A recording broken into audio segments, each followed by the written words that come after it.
Bienvenidos hermanos, Dios les bendiga, bienvenidos todos. Qué bendición tenerlos nuevamente aquí en este lugar, que Dios les bendiga a todos. Vamos a abrir nuestra Biblia en Jeremías 23. Vamos a estar hablando siempre bajo la misma línea, bajo los mismos temas que hemos venido desarrollando, que tienen que ver con conociendo a Dios de la Biblia. Vamos a seguir con este tema, porque es un tema que nosotros como cristianos pues tenemos que conocer. O sea, la palabra del Señor nos indica siempre que nosotros debemos de conocer a nuestro Dios. Entonces nosotros debemos de estar instruidos en lo que es nuestro Dios. Amén. Así que te invito a que abras la Biblia en Jeremías 23. Hoy vamos a estar hablando acerca del Dios que todo lo ve. Ese es el Dios que todo lo ve. Ese es el subtema. Todos los atributos de Dios están correlacionados, o sea, no están separados el uno con el otro, y porque es la naturaleza de Dios, o sea, todo emana del mismo Dios. Entonces la palabra del Señor nos enseña que Dios es soberano, ¿verdad? Y en su soberanía hay un componente de atributos, como por ejemplo omnisciente, omnividente, omnipotente, omnipresente, ya no cambia, es el tema que estuvimos hablando el sábado pasado. Dios no cambia. Y la eseidad de Dios, por ejemplo, ¿qué quiere decir la eseidad de Dios? Que Dios no depende de nada ni de nadie, o sea, Dios no depende de una fuerza para funcionar. Dios no tiene principio, o sea, Dios en espíritu, Él existe en el universo. Imagínate a Dios solo existiendo, y de ahí comienza su creación, ¿verdad? La creación de Dios tiene un principio, pero Dios no tiene principio. Dios solamente existe en su forma espiritual, y de ese modo, en su forma espíritu, Él está en todos lados, ¿verdad? Entonces, y Él mismo tiene una expresión física, que es el Cristo, o sea, el Hijo de Dios, que siempre ha estado con Él, o sea, en su apariencia. Y ellos tienen una esencia que es el Espíritu de Dios. Por eso es que la palabra enseña de que Dios se manifiesta en tres, o sea, Padre, Hijo y Espíritu Santo. Porque en espíritu nosotros no podemos ver a Dios, aunque estamos en Él, aunque vivimos en Él, aunque nos movemos en Él, aunque nosotros vivimos porque vivimos en Él. O sea, nosotros existimos de Él, nuestra procedencia viene de Dios. O sea, toda la creación viene de Dios, y la creación existe porque Dios existe. Dios pero Dios no tiene un combustible o algo que lo mantenga vivo. O sea, Dios no depende de nada, no. Dios, todas las cosas dependen de Dios, y todas las cosas subsisten y se mantienen con el poder de Dios, ¿verdad? Por ejemplo, ¿cómo explicamos nosotros, por ejemplo, que aquí, hablando del planeta Tierra, se mantenga orbitando alrededor, ¿verdad? Del Sol? Entonces, ¿cómo explicamos eso? ¿Cómo explicamos eso, que la Tierra esté orbitando? ¿Qué la sostiene? ¿Dónde está agarrada la Tierra para que no pierda su órbita y se mantenga y no se vaya de su órbita? O sea, ¿cuáles son los rieles que hay para que la Tierra siga su mismo curso? O sea, solamente el poder de Dios. Entonces, pero el poder de Dios es espíritu, es espiritual. Entonces, obviamente no lo vamos a poder ver en forma física. No lo vamos a poder ver porque es espíritu. O sea, es como, por ejemplo, algo bien sencillo, como por ejemplo una radio de transistores puede capturar las ondas, o sea, esas líneas y esos sonidos están ahí, existen, no los ves. ¿Cómo podemos nosotros conectarnos vía celular, por ejemplo? Esas ondas están allí, esas palabras existen, ese mundo que no vemos existe. Entonces, ahora nosotros lo podemos conducir, lo podemos dirigir y lo podemos convertir a nuestro beneficio, pero eso siempre ha existido, o sea, entendamos eso, ¿verdad? Entonces, el mundo espiritual, que no tiene la materia pues no tiene, o sea, la materia no le impide en nada. Por ejemplo, nosotros vemos que Jesús, después de su resurrección, vino y estando las puertas cerradas, dice, entró y se posó delante de los apóstoles. Entonces, primeramente no lo vieron, pero él ya registró en su forma espiritual. Entonces, él tiene el poder de materializarse, hacerse visible e invisible. ¿Por qué? Porque ahora ya está en un cuerpo glorificado, el mismo cuerpo que ha tenido desde el inicio con el Padre. ¿Verdad? Entonces, lo mismo, por ejemplo, las ondas, por ejemplo, cómo penetran las paredes, las ondas, cómo te puedes comunicar de un lado a otro. O sea, para nosotros a veces, una persona que solamente ve la materia como existencia, se le hace imposible entender estas cosas, se le hace difícil, aunque es explicable, o sea, lo podemos ver en nuestro día a día. Por ejemplo, hay un pasaje que dice, y que Dios escribió con su dedo en las tablas de Moisés. Para nosotros, yo me acuerdo que hace unos 15, 20 años yo leí ese pasaje y yo me ponía a meditar en este asunto, cómo es que Dios escribió con su dedo en las tablas, o sea, en las piedras, cómo es que Dios escribió con su dedo. Y a nosotros ahora podemos escribir en un celular con nuestro dedo, o sea, existe en la era digital, ahorita estamos en la era digital. Entonces, ¿cómo explicamos eso? Antes nos auxiliábamos de un lápiz, hoy ya el papel ya está básicamente solo cuando es necesario, cuando necesitas realmente el papel, o sea, entonces imagínate esa aplicación que Dios tiene, que puede escribir con su dedo, o sea, entonces imaginémonos que nosotros, Dios ha permitido en este tiempo que la tecnología nos enseñe, por ejemplo, algunas expresiones del mundo espiritual y del mundo del futuro. Pero entonces, el problema del incrédulo es que todo lo cuestiona. O sea, sin embargo, hay elementos. O sea, el Señor dijo que la creación es un testigo y la tecnología es parte de la creación. Por ejemplo, estamos viendo la era digital, o sea, eso nos indica a nosotros muchas cosas. Ahora, todo eso, pues, obviamente el hombre lo pervierte, ¿verdad? Pero ese es otro tema, otro día vamos a hablar de eso. Pero el punto que queremos ver aquí es que Dios todo lo ve. Amén. Entonces, y ahorita, por ejemplo, nosotros nos damos cuenta de alguna manera cómo puede funcionar este asunto. Por ejemplo, nosotros, imagínate que somos finitos, que nosotros básicamente dependemos porque estamos en esta materia, ¿verdad? Entonces nosotros nos conectamos ahorita, por ejemplo, en cualquier parte del planeta, nos conectamos en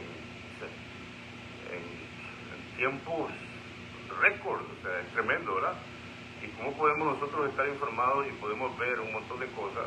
Vivimos la época de la informática. ¿Cómo nosotros podemos ver y podemos informarnos acerca de eventualidades en otras regiones lejísimas? Hoy no necesitamos, por ejemplo, hacer turismo mucho. Las personas que les gusta hacer turismo, hoy te puedes informar acerca de la ciudad tal que quieres conocer. Pues seguramente que vas a encontrar un video o varios en línea, ¿verdad? Online. Entonces, hoy es así. Entonces, hoy se nos facilita inclusive a nosotros informarnos y ver muchas cosas. Entonces, ahora te imagínate, Dios espíritu, que todas las cosas están conectadas a Él. O sea, así Dios ve todas las cosas. Y Dios está presente en todos lados. O sea, hago este aspecto comparativo para que nosotros nos demos la idea de Dios, nuestro Dios, ¿verdad? Nuestro Dios. Cómo Dios puede llegar a miles de lugares, cómo Dios puede escuchar y estar sumamente informado acerca de todos los seres humanos que existen sobre la faz de la tierra, ¿verdad? Entonces, Dios no necesita un censo. Oh, vamos a censar el mundo para ver cuántos seres humanos hay, cuántas personas nacieron hoy, no. Entonces, Dios lleva ese registro a la perfección. A veces nosotros pensamos y decimos, no, yo nací porque realmente una casualidad. del destino, dicen algunos, o realmente yo nací producto de esto, yo nací por esto, yo nací por esto. Y la gente vive desvalorando, no sé si es la palabra, desvalorando su vida, ¿verdad? O sea, viven con un sentido despreciable para ellos mismos, o sea, ellos mismos se desprecian a sí mismos. Pero para Dios eso es sumamente valioso, la vida de un ser humano. Entonces, la vida del ser humano, Dios la aprecia. Hay un pasaje que dice, ¿de qué le sirve al hombre si ganare todo el mundo pero perdiere su alma? Entonces, ahí miramos la comparación, o sea, que Dios, ¿cómo valora al ser humano? O sea, ¿qué vale más? Todo en la tierra. Suponete que sos la única persona en la faz de la tierra, el único que existe, el único sobreviviente. Y Dios tendría que salvar el planeta o te tendría que salvar a vos. Entonces, ¿qué crees que Dios haría? Pues obviamente te salva a ti. ¿Por qué? Porque Dios aprecia al ser humano. Porque la tierra Dios la creó para que fuera habitada, o sea, ¿verdad? Entonces, y Dios creó un medio ambiente para el hombre, o sea, para que el hombre se desarrollara, para que el hombre le sirviera, para que el hombre tuviera una conexión con él, entonces, y salvarlo, ¿verdad? Entonces, imagínate cuán importante es este asunto de la existencia de un hombre que Dios le dio una decisión, Dios le dio inteligencia, Dios le dio raciocinio, Dios le dio el poder de adquirir sabiduría en algunas áreas o en el área que la persona desee. Entonces, para que te des cuenta cuán importante es un ser humano para Dios. Entonces, nosotros a veces desvaloramos la vida, por ejemplo, y hasta hay canto del mundo que tienen como fin darle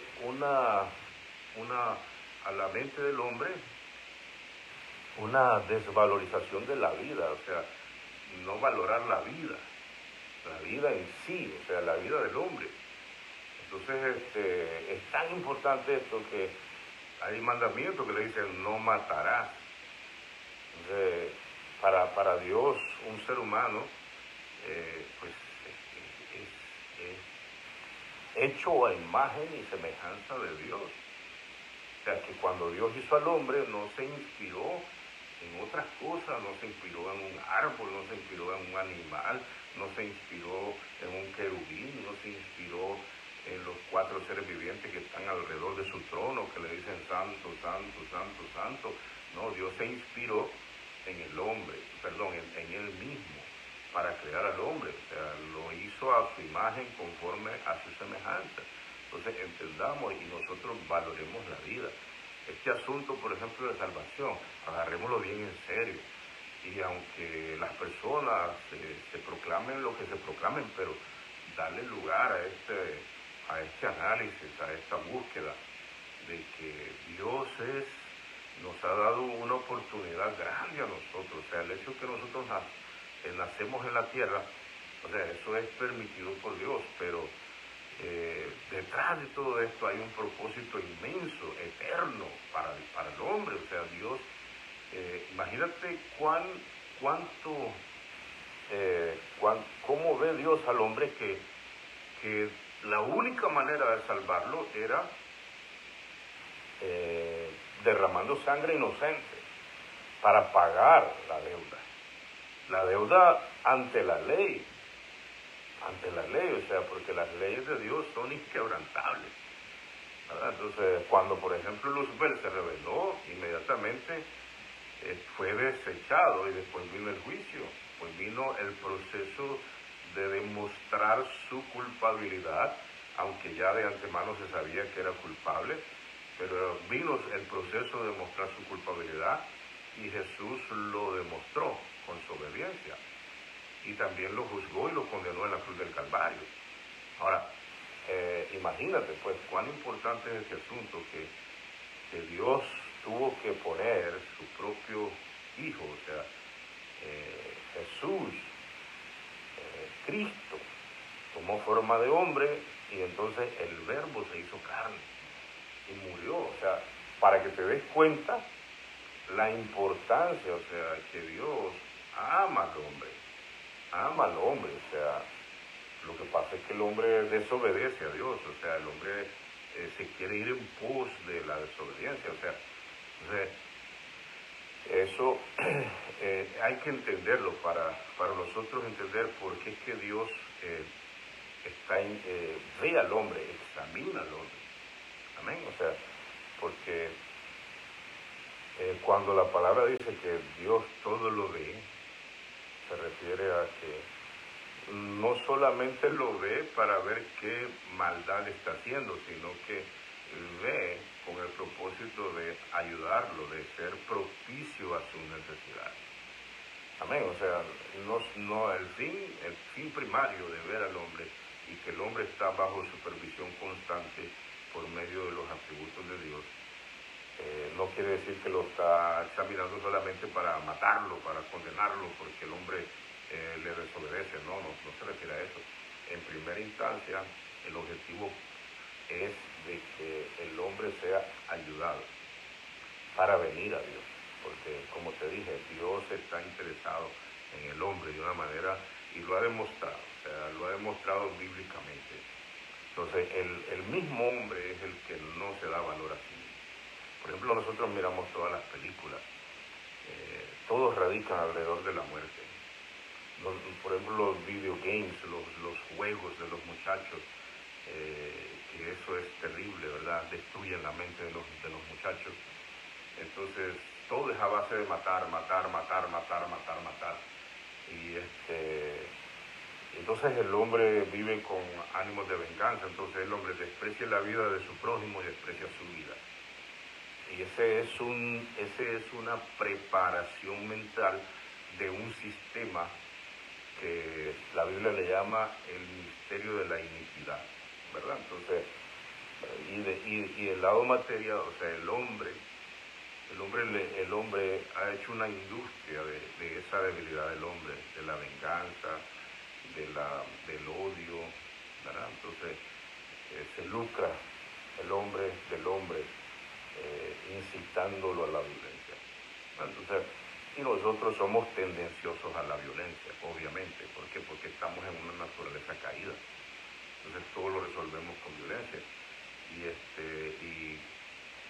Y la muerte, ¿verdad? Entonces, pero entendamos, Dios no quiere la muerte del ser humano, ¿verdad? No quiere eso. Dios no creó al hombre para que muriera. Dios creó al hombre para que viva eternamente. Entonces, entendamos eso, ¿verdad? Eso es importante para entender que Dios todo lo ve. Dios todo lo ve, ¿verdad? Dios usa sus atributos para ayudar al hombre, para que todas las cosas existan, para que todas las cosas permanezcan. Entonces vamos a ver aquí, por ejemplo, aquí Dios está hablando en el contexto de los falsos profetas, pero revela algo importante. Jeremías 23:23 dice así. Vamos a leer desde el 21 para que nosotros entendamos un poquito acerca del contexto en el cual él dijo este texto. Dice así: no envié yo a aquellos profetas. Él está diciendo que no los envió, ¿verdad? No es una pregunta, sino que es una declaración. Él dice: no envié yo a aquellos profetas, pero ellos corrían. Yo no les hablé, mas ellos profetizaban.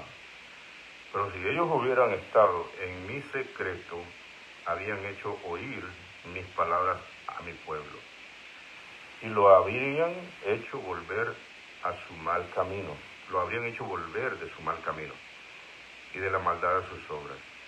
Entonces él está hablando de que estos hombres están profetizando maldad al pueblo, o sea, no, están profetizando falsamente al pueblo, pero él dice, bueno, si ellos hubieran venido a mi secreto, en otras palabras, si ellos hubieran buscado palabras de mí, yo les hubiera dado palabras en el lugar secreto para que le dieran a mi pueblo y lo hubieran hecho regresar de su mal camino. Pero, verán, entonces, ¿qué quiere decir eso? Aquí viene la respuesta, dice así, el 23, soy yo Dios de cerca solamente, dice Jehová, y no Dios desde muy lejos. ¿Se ocultará alguno, dice Jehová, en escondrijos que yo no lo vea? ¿No lleno yo, dice Jehová, el cielo y la tierra? Entonces aquí, en este contexto de que lo falso no se puede esconder, la profecía falsa en este caso, y todo lo que es falso, ¿verdad? No se puede esconder. Entonces dice, se pondrá alguien en algún escondrijo que yo no lo vea, ¿verdad? Entonces eso tiene que ver con la soberanía de Dios, o sea, que Dios está en todos lados. O sea, muchas cosas que suceden, Dios las permite. O sea, por ejemplo, ahorita nosotros, hay personas que se preguntan, ¿y por qué pasa esto? ¿Y por qué pasa aquello? ¿Y por qué pasa esto? Bueno, porque Dios nos ha dado a nosotros ciertas responsabilidades para llevar este asunto en la tierra, para sojuzgar la tierra, pero el problema es que nosotros lo hemos hecho malo. Ese es el problema, que nosotros mismos estamos desbaratando el planeta que Dios nos dio. Ese es el problema, o sea, entonces nosotros no podemos hacer responsable a Dios de los errores que nosotros hemos cometido y decirle, bueno, ¿por qué tú no vienes? No, Él nos ha dado permiso a nosotros, no permiso, sino una voluntad permitida. ¿Por qué? Porque estamos viviendo los tiempos en los que Dios ha establecido. O sea, el día viene cuando Dios va a echar mano de su tierra, o sea, ese día viene. Entonces ese día muchas personas que se hacen estas preguntas que no tienen realmente el caso, porque o sea, eso está como por ejemplo, estás trabajando en un lugar, digamos, y entonces tu jefe te asigna unas responsabilidades y te dice vas a hacer determinadas tareas, determinadas cosas, y entonces no las haces bien, no las haces en tiempo y forma. Y después, cuando te piden resultados, te piden cuentas, obviamente, entonces comenzás a culpar a otras personas, comenzás a culpar y a hablar de una manera, pero la responsabilidad era asignada, o sea, te dieron la responsabilidad de hacer ciertas cosas. Tuviste la capacidad, tuviste la posibilidad, pero no lo hiciste bien. Entonces, nosotros fallamos en eso, como en muchos casos, en vez de decir, sí, perdón, yo reconozco, me atengo a las consecuencias, si me van a correr, si me van a despedir, si me van a demandar, no me van a pagar nada por los daños, por esto, lo otro. Entonces, esa actitud es diferente que estar buscando culpables, y eso es lo que Dios persigue, que el hombre reconozca su problema y que trate de encauzarse en la respuesta de las cosas, ¿verdad? O sea, reconocer que nosotros pues no hemos sido buenos administradores de esta tierra y que nosotros, eso es lo que Dios busca, por eso es que vino Jesús, ¿verdad? Por eso es que el Señor nos enseña estándares de vida, principios, por eso es que el Señor demanda cambio, por eso es que el Señor demanda arrepentimiento, empezando con nuestra vida personal, o sea, la vida personal de cada individuo es un mes, es un desastre, o sea, no lo hemos podido hacer. ¿Por qué? Porque lejos de Dios es imposible. Entonces, cuando nosotros recibimos al Señor, recibimos el poder, recibimos la gracia, recibimos la misericordia, pero tenemos que venir reconociendo nuestro error, nuestro problema, arrepentidos, y un arrepentimiento genuino, algo real. ¿Verdad? ¿Cómo se va a determinar un arrepentimiento genuino? Porque viene seguido de la conversión. La conversión significa comenzar a hacer las cosas de manera diferente, en el orden de Dios, bajo el consejo de Dios, bajo los principios de Dios. Entonces, aquí dice, mira, por ejemplo, hay casos en la Escritura en los que el hombre menospreció, por ejemplo,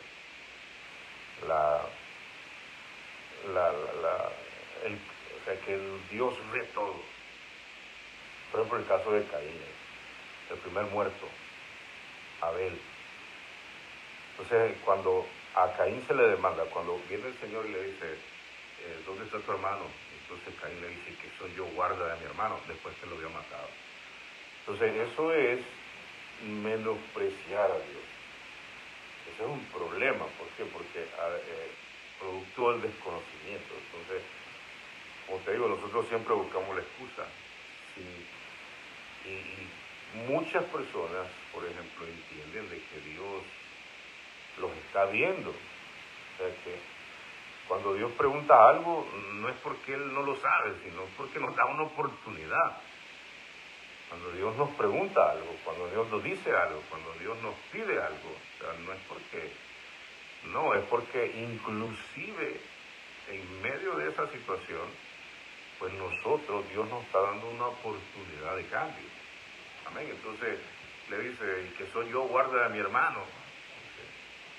Entonces le dice, no estaba, su sangre clama, o sea, esa palabra le está diciendo, yo sé que derramaste su sangre, y la sangre de Abel clama, o sea, pide justicia, ¿verdad? Entonces ahí él reconoce y entiende, pero no se arrepintió.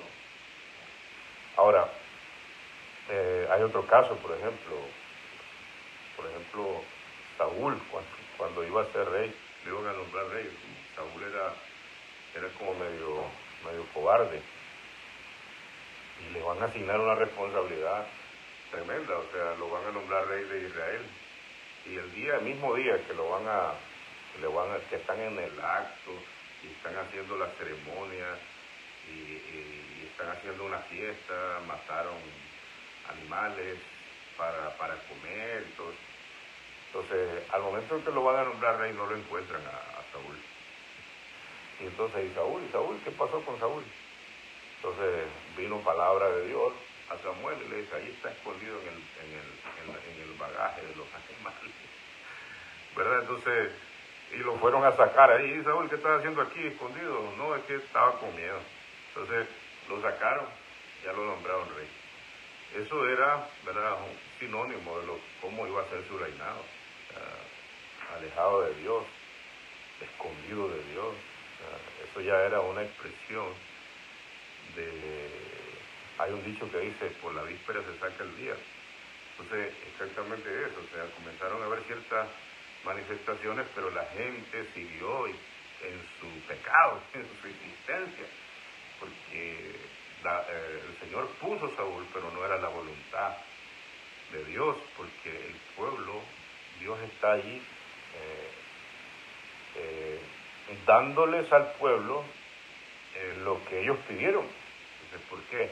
Hasta este momento Dios está gobernando el pueblo a través de jueces, o sea, directamente que hace Dios ahí. O sea, Dios los pone directamente para que gobiernen al pueblo. Pero como el pueblo vino y le dice, nosotros queremos rey, así como las otras naciones. ¿Verdad? Querían la pompa, querían el reconocimiento, querían ver a sus reyes, y querían competir con las otras naciones, en vez de ser lo contrario, en vez de ser cumplir el propósito de Dios, que la gente entendiera ese sistema de gobierno, y las naciones se inspiraran en Israel y vinieran a adoptar el modelo, ¿verdad?, de gobierno, acercándose a Dios. Ese era el objetivo. Pero aquí está funcionando al revés. En vez de ser el pueblo de Israel el que está influyendo en su sociedad, es el mundo, es las naciones paganas las que están influyendo en él. O sea, pero Dios no va a ir en contra o sea, Dios deja que el ser humano, ¿por qué? Porque Dios no va a cautivar a nadie, no va a obligar a nadie, no. Aquí nosotros debemos de seguir a Dios conscientes, con voluntad. O sea que si estás en Cristo, debes de amarlo, y que el vínculo entre tú y Él sea el amor. O sea, entiendes que Él te amó primero y te perdonó, entiendes que Él te conoce, entiendes que Él está ahí, entonces tú le das tu expresión de amor, y ese sea el vínculo, ese sea la unión entre uno y el otro, ¿verdad? Entonces, y hoy en día vivimos eso también, la iglesia imitando el mundo, entre comillas, para ganar alma. Entonces, es así, cuando es al revés, o sea, la iglesia debe de influir en el mundo, no el mundo en la iglesia. Entonces, Dios se los concedió, pero con todas esas expresiones de su rey cobarde, entonces ellos siguen, porque quieren quieren hacerse notar ante las otras naciones, ¿verdad? Entonces, otro caso, por ejemplo, David, lamentablemente, ¿verdad? David cuando viene y comete pecado de adulterio y luego asesinato, o sea, son dos pecados terribles. Y entonces, como era un hombre de influencia en el pueblo, ¿no?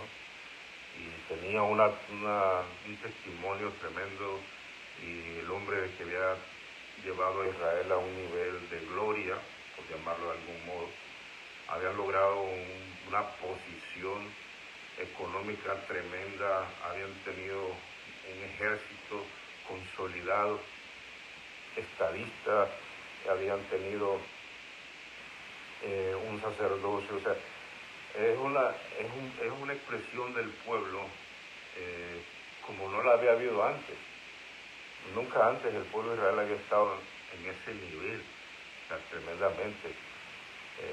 El único momento que se compara es cuando el pueblo de Israel entró a la tierra prometida, ¿verdad? Que vino ese momento de prosperidad.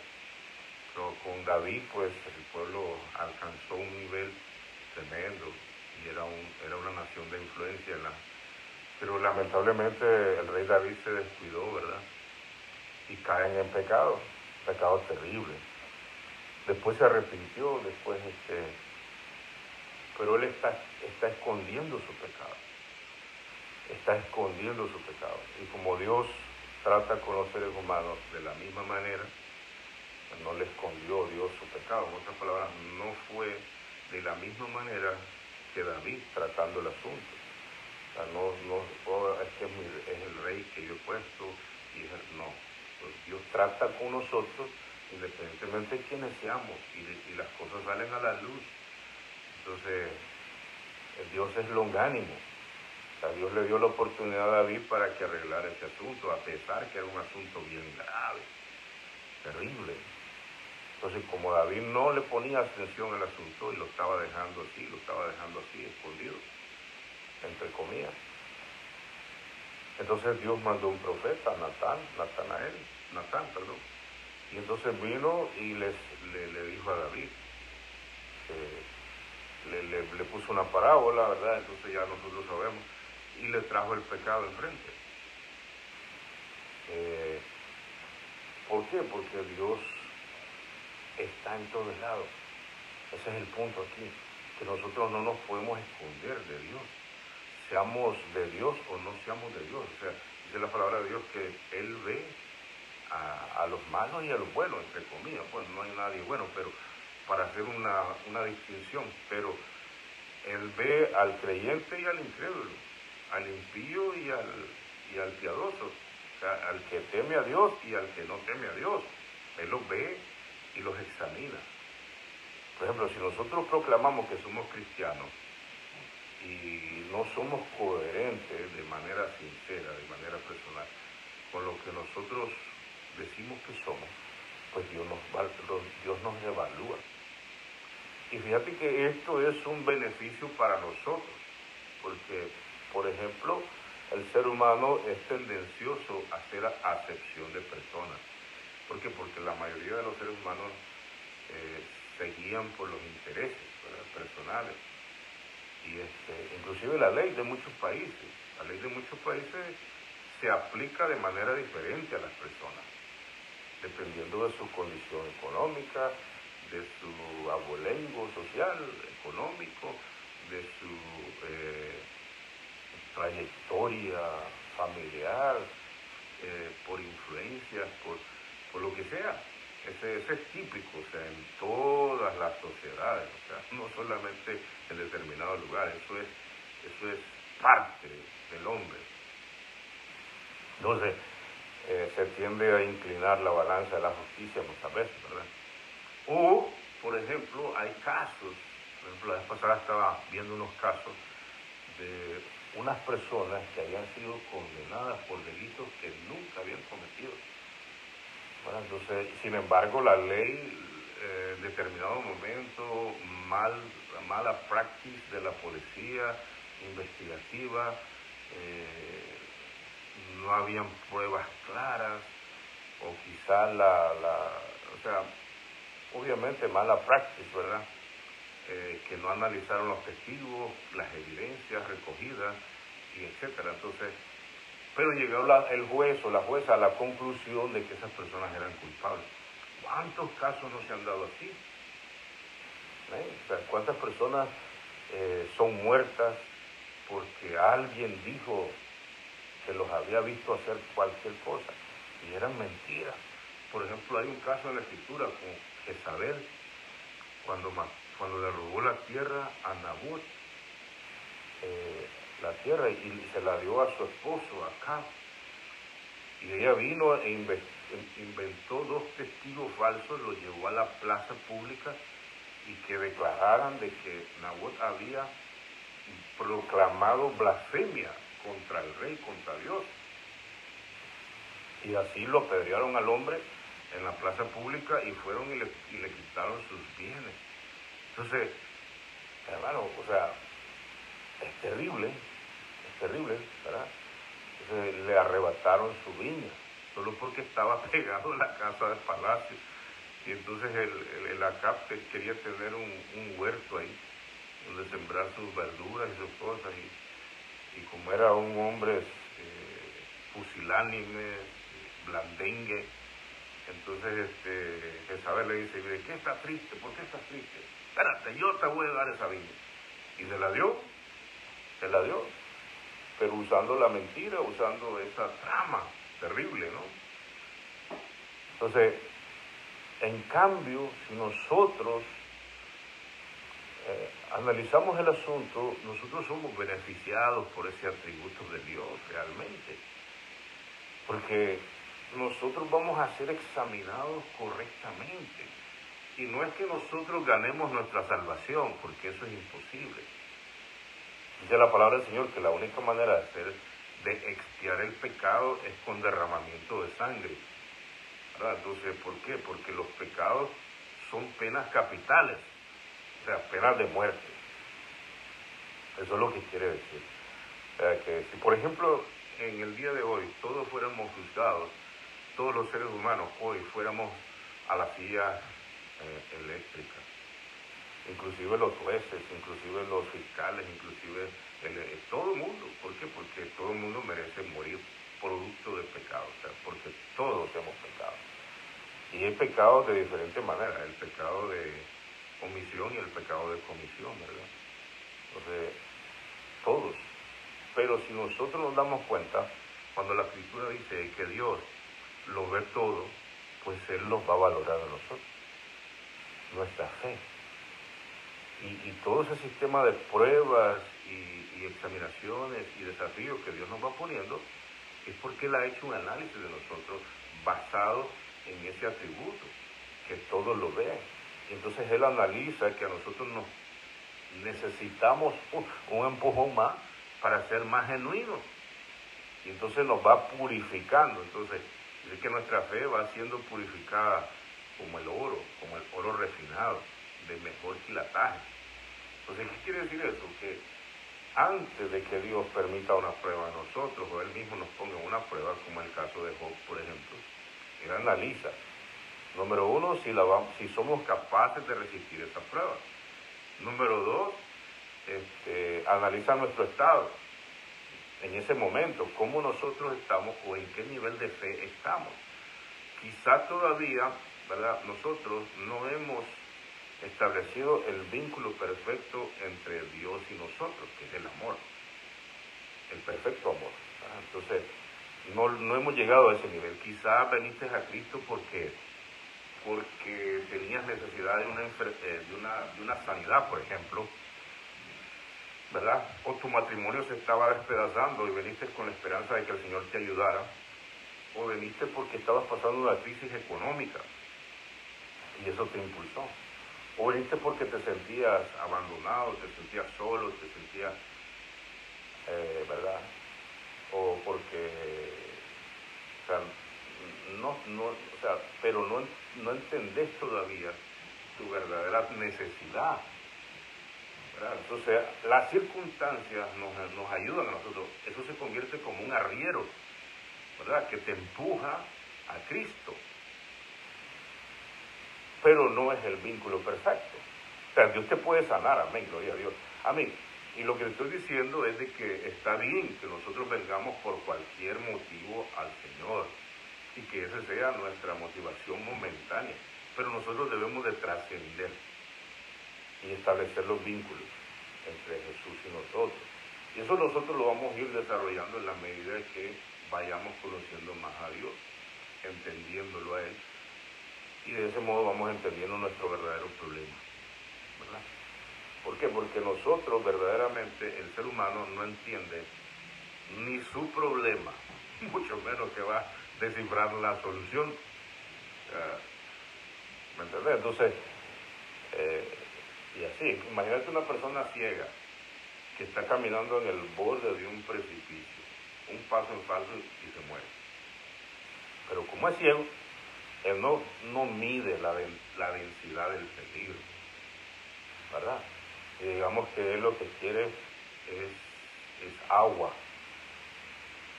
Entonces él va buscando el agua porque quiere saciar su sed. Pero él no ve el peligro. Él solo va enfocado en su necesidad inmediata. Entonces Dios ve el peligro de nosotros. Amén. Dios ve el peligro. Pero nosotros, como no vemos, no entendemos la densidad del problema. No entendemos la densidad del problema. Pero como esto se ha de aceptar por la fe, entonces, pero no lo entendemos. Entonces, como no entendemos a veces la densidad del problema, no buscamos la respuesta correcta. Tratamos de satisfacer las necesidades inmediatas.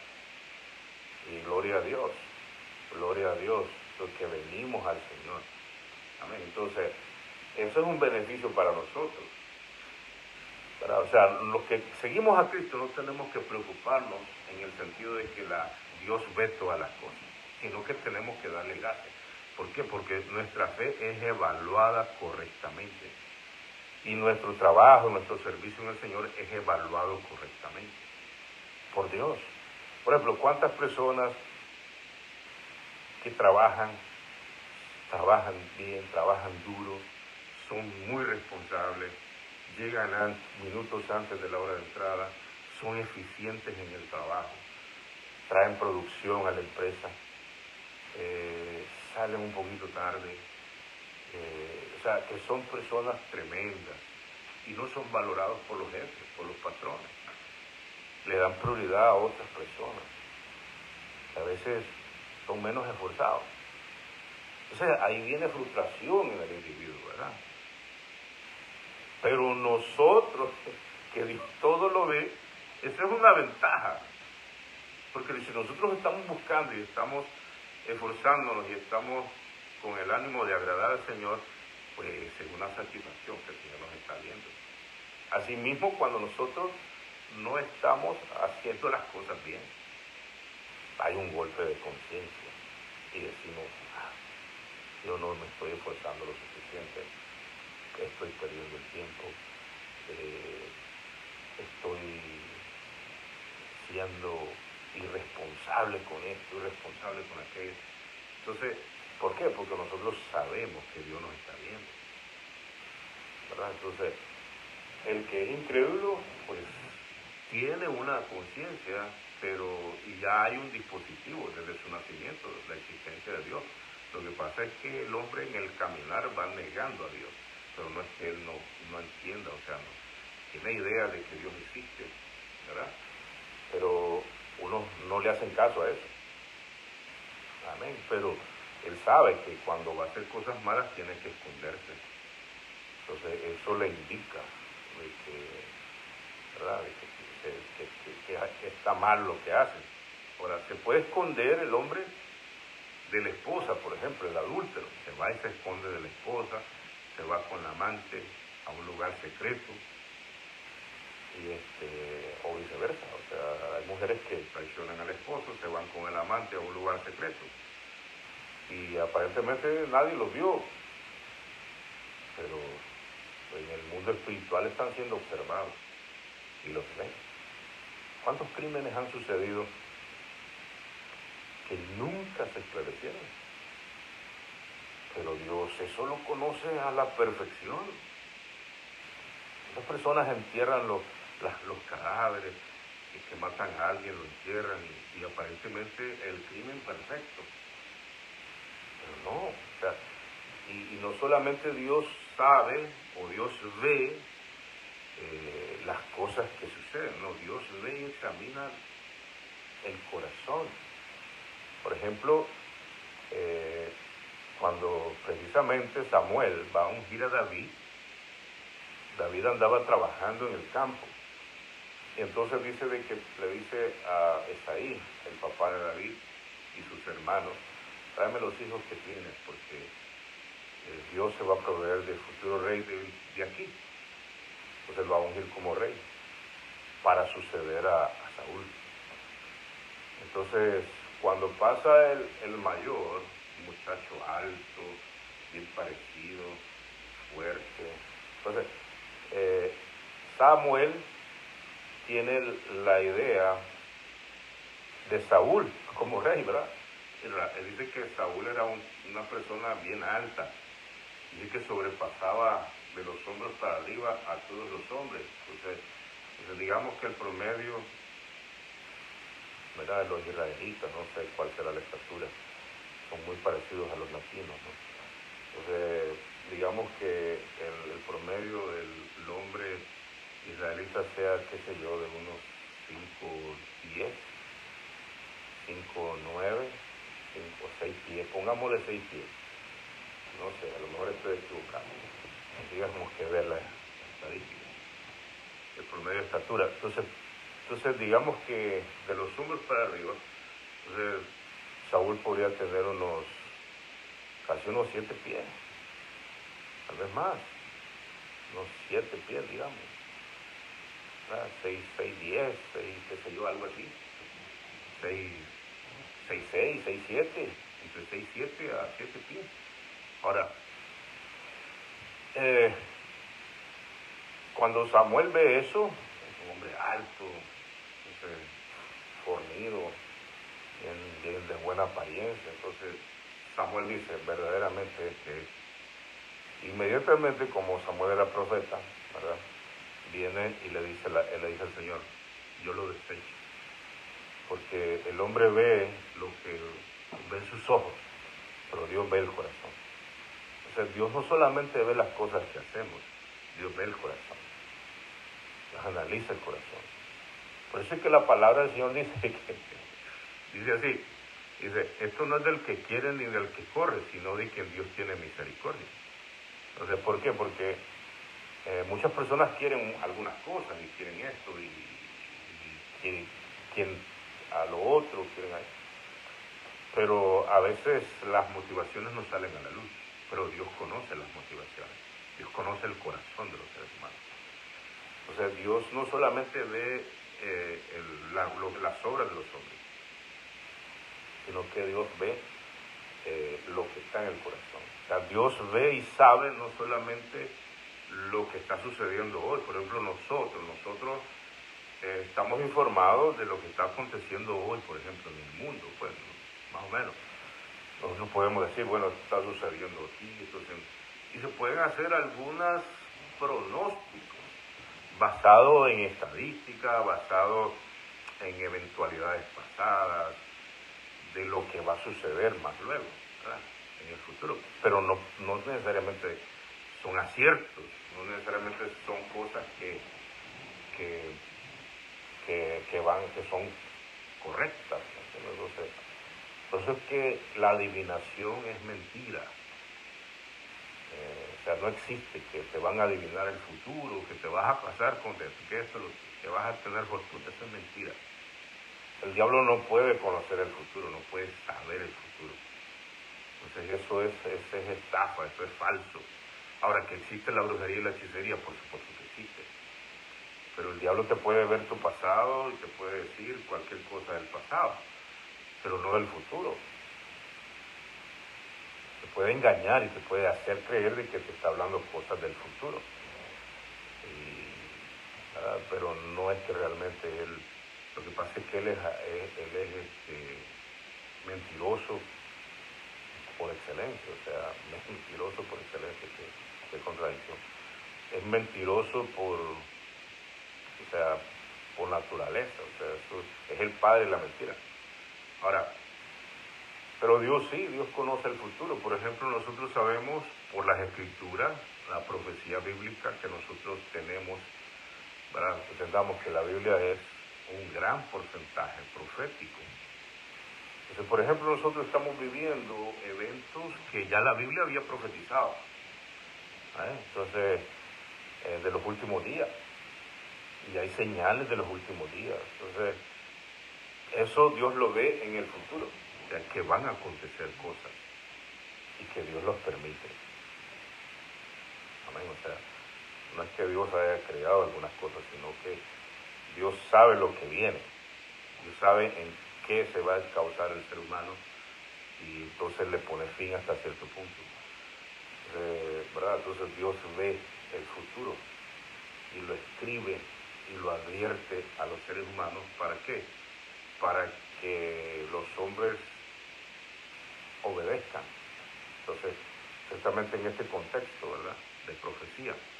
Entonces, la profecía precisamente es para eso, porque Dios ve el futuro y entonces le dice al hombre, como raza, cuál es su futuro, cuál es el camino que lleva.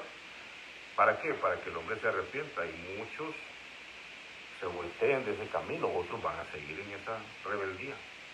¿Verdad? Entonces, y así, Dios ve el futuro también. Es que hay varias personas en la Escritura que han menospreciado la omnisciencia de Dios, que Dios lo ve todo, Dios lo analiza todo. Esa es la omnisciencia de Dios, ¿verdad? Omnisciencia, Dios conoce todo, Dios lo ve, Dios lo analiza, hasta lo que se hace en lo más secreto. No existe absolutamente sobre la faz de la tierra, ni debajo de la tierra, ni arriba, ni en los cielos, ni nada, cosas que Dios no sepa, no conozca, no existe. Precisamente porque Él es Dios. O sea, creer de que Dios no ve algo, o sea, mira, el hecho de que Dios sea longánimo, o sea, que Dios permita ciertas cosas, no quiere decir que Dios no lo sepa. Lo que pasa es que Dios entiende ciertas cosas. Algunas veces las personas pecamos, porque a veces hay falta de entero conocimiento, a veces hay inducción al pecado, a veces sucumbimos en la tentación, a veces, y así, muchas cosas. Entonces Dios, a pesar de que eso es malo y que uno merece un juicio inmediato, sin embargo, en la mayoría de casos Dios no procede así. O sea, Dios le da tiempo al hombre, Dios le da tiempo al ser humano. ¿Para qué? Para que se arrepienta, para que rectifique, porque Dios es un Dios de oportunidades. Pero no es que Dios no sepa, o sea, Dios no es que se me escapó esto, ¿no? ¿Cuándo fue que sucedió esto? No, Dios no es así. Entonces Dios permite muchas cosas y precisamente por eso. Pero ¿cuántas personas viven una vida doble? Siendo cristianos y con una vida doble, o sea, eso yo pues no lo he entendido, pero o sea, porque no necesita uno una vida doble, o sea, si la persona pues quiere seguir otro camino, pues sí, otro camino, pero el asunto es de que muchas personas, a veces por lucro, a veces porque dependen del evangelio, lo que sea, ¿verdad?, viven una doble vida, una vida secreta y una vida de cristiano. Entonces, eso pues Dios lo va a permitir en determinado momento. O sea, Dios no es que no sepa, sino que Dios está dando tiempo para que la persona rectifique, para que la persona se arrepienta, ¿verdad? Entonces, pero cuando no lo hace, y eso está causando daños, o va a causar mayores daños, entonces Dios tiene que tomar cartas en el asunto, como fue el caso de David, por ejemplo. Entonces Dios lo ve todo, Dios sabe todas las cosas, ¿también? Y así sucesivamente. Por ejemplo, Ananías y Zafira, por ejemplo. Nosotros sabemos en los primeros tiempos de la iglesia, en los primeros años de la iglesia, pues la palabra del Señor nos enseña de que Ananías y Zafira era un matrimonio que se acababan de convertir al Evangelio por medio de los apóstoles. Y entonces había un problema en ese tiempo, ¿verdad? Que les quitaban las tierras a los hermanos, vivían en comunidad, era necesario eso en ese momento. Se apartaban y vivían en comunidad, o sea, vivían todos juntos. Entonces, ¿qué es lo que hacían? No tenían obviamente ninguna ayuda del gobierno ni nada de eso, porque más bien eran perseguidos. Entonces mucha gente vendía sus propiedades, traían el dinero y lo usaban en comunidad. Mucha gente hacía eso, pero nadie les ponía una pistola en la cabeza y les decía, tienes que dar tu propiedad. No, porque ese nunca ha sido el estilo del Evangelio, jamás. El hecho de que hoy actualmente muchos prostituyan el mensaje de ese modo, esa es otra cosa. La palabra dice que se están engordando ellos para el día de la matanza. Y entonces, en ese tiempo, pues esta pareja, en un momento se dice, bueno, nosotros vamos a darnos la propiedad a nosotros, y vamos a venderla y vamos a traer dinero. Entonces, a la gente, pues, vamos a beneficiarnos de eso. Gloria a Dios, que el Señor tocó el corazón de estos hermanos, que sí son pudientes, y vamos a comer, imagínate, ¿cómo estarían, pues? ¿Cómo estarían los hermanos, tal vez? O sea, había necesidad de alimento, había necesidad. Entonces, se fueron, la vendieron, y entonces ya cuando estaban allá, ellos dijeron, bueno, la vendimos en tanto, pero es que es duro dar todo el dinero. ¿Cómo lo vamos a dar todo?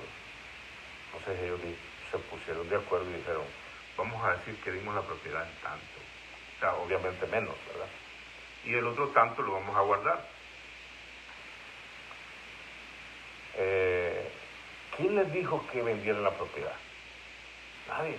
Pero una vez que ya uno hace un voto y se compromete a algo, hay que cumplirlo. Porque Dios toma las cosas en serio. Por eso dice la palabra, cuando vengas a la iglesia, cuando vengas al templo, a la casa de oración, dice, acércate más para oír que para prometer votos y para hacer cosas. O sea, cuando nosotros prometamos algo, el consejo bíblico es de que lo cumplamos. ¿Verdad?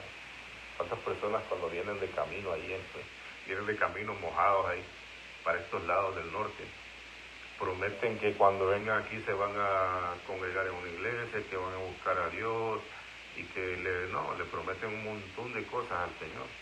Y muchos de esos cumplen, y muchos vienen y aquí sueltan la carne, ¿verdad? Entonces, nosotros tenemos que tener esa palabra, ¿verdad? Y si a veces hemos fallado en eso, verdaderamente hay que arrepentirse, porque es una falta delante de Dios, es un pecado delante del Señor. Si nosotros le hacemos un voto, eso se llaman votos de compromiso, eso es bíblico, se puede hacer, ¿verdad? Entonces, prometerle al Señor algo, ¿verdad? Algo que tenga que ver con nuestra vida personal, ¿verdad? Ahora, esta gente pues dijeron, no, nosotros no vamos a dar eso. Y entonces cuando viene primero el esposo, entonces trae el dinero. Y le dice, aquí está la plata, aquí está el dinero. Entonces le dice, ¿y cuánto vendiste la propiedad? En tanto. Pero ya el Espíritu le había revelado a Pedro cuánto habían dado la propiedad. Entonces, porque mira, ¿de quién era esa propiedad una vez que ellos la dan? Era de Dios, era para la comunidad, y ya no les correspondía a ellos. O sea, es lo que te estoy diciendo, nadie les obligó a ellos a abrir su boquita y decir, vamos a dar esta propiedad, ante todos los hermanos, o aunque lo hayan hecho en secreto. O sea, nadie les está obligando a hacer eso. Ellos quieren nada más hacerlo porque les nació, es de su propia voluntad. Pero una vez que ya prometieron, ya no se pueden echar para atrás, porque eso ya es de Dios. Entonces, ya pasó de manos, o sea, ya no es de ellos. Si ellos hubieran actuado diferente y hubieran honrado su promesa, su voto, obviamente Dios los hubiera bendecido mucho más. Amén. Entonces dice la palabra del Señor que Él hace sale su sol sobre buenos y malos, que Él enriquece y Él empobrece. O sea, eso es así. Ahora, Él es el dueño del oro y de la plata. Entonces, no es tanto el bien material, sino la acción ante los hermanos, la palabra es que ya es un pecado contra Dios y es un pecado directo contra el Espíritu Santo. Que se llama mentir al Espíritu. Uno de los pecados contra el Espíritu es mentir al Espíritu. Entonces, el hombre cayó muerto inmediatamente ahí, como consecuencia de su mentira. Obviamente se perdió. De ahí viene la esposa. Entonces vienen unos jóvenes y le dice Pedro, vayan, los apóstoles, vayan a enterrar esta persona, vayan a enterrar este cuerpo. Se fueron los muchachos a enterrarlo y cuando vienen de regreso, ya van entrando, ya van cerca, viene la esposa. Y le dice, ¿en cuánto vendiste la propiedad? Le dice Pedro. En tanto, en el mismo precio que su esposo le había dado a Pedro y a todos los que estaban ahí presentes.